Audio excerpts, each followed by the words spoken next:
ಲೊಂಗಾನ್ ಹಣ್ಣಿನ ಆರೋಗ್ಯ ಪ್ರಯೋಜನಗಳು ರಕ್ತಹೀನತೆಯನ್ನು ಕಡಿಮೆ ಮಾಡುತ್ತದೆ. ಇದರಲ್ಲಿರುವ ಐರನ್ ಅಂಶದಿಂದ ರಕ್ತದಲ್ಲಿ ಹಿಮೋಗ್ಲೋಬಿನ್ ಪ್ರಮಾಣ ಹೆಚ್ಚಿಸಲು ಸಹಾಯಕವಾಗುತ್ತದೆ. ರೋಗ ನಿರೋಧಕ ಶಕ್ತಿಯನ್ನು ಹೆಚ್ಚಿಸುತ್ತದೆ. ವಿಟಮಿನ್ ಸಿ ಜಾಸ್ತಿ ಇರುವುದರಿಂದ ದೇಹದ ಇಮ್ಯುನಿಟಿಯನ್ನು ಹೆಚ್ಚಿಸುತ್ತದೆ. ಚರ್ಮದ ಆರೋಗ್ಯಕ್ಕೆ ಇದು ಉತ್ತಮ. ಆಂಟಿ ಆಕ್ಸಿಡೆಂಟ್ ಇರುವುದರಿಂದ ಚರ್ಮದಲ್ಲಿ ಹೊಳಪು ಹೆಚ್ಚಿಸಿ ವೃದ್ಧಾಪ್ಯ ಲಕ್ಷಣಗಳನ್ನು ನಿಧಾನಗೊಳಿಸುತ್ತದೆ. ಒತ್ತಡವನ್ನು ಕಡಿಮೆ ಮಾಡಿ ಮನಸ್ಸಿಗೆ ಶಾಂತಿಯನ್ನು ನೀಡುತ್ತದೆ. ಆತಂಕ ಅಥವಾ ಆಂಗ್ಸೈಟಿ ಹಾಗೂ ನಿದ್ರಾ ಸಮಸ್ಯೆಗೆ ಸಹಕಾರಿಯಾಗಿದೆ.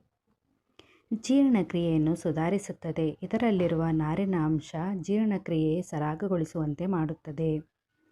ರಕ್ತ ಸಂಚಾರದ ಸುಧಾರಣೆ. ರಕ್ತ ಪ್ರಸರಣವನ್ನು ಸರಿಯಾಗಿ ಇಡಲು ಇದು ಸಹಕಾರಿಯಾಗಿದೆ. ಕಣ್ಣುಗಳ ಆರೋಗ್ಯಕ್ಕೂ ಇದು ಉತ್ತಮ. ವಿಟಮಿನ್ಗಳು ಕಣ್ಣಿಗೆ ಆರೋಗ್ಯಕ್ಕೆ ಸಹಾಯ ಮಾಡುತ್ತಾ ಹೋಗುತ್ತದೆ.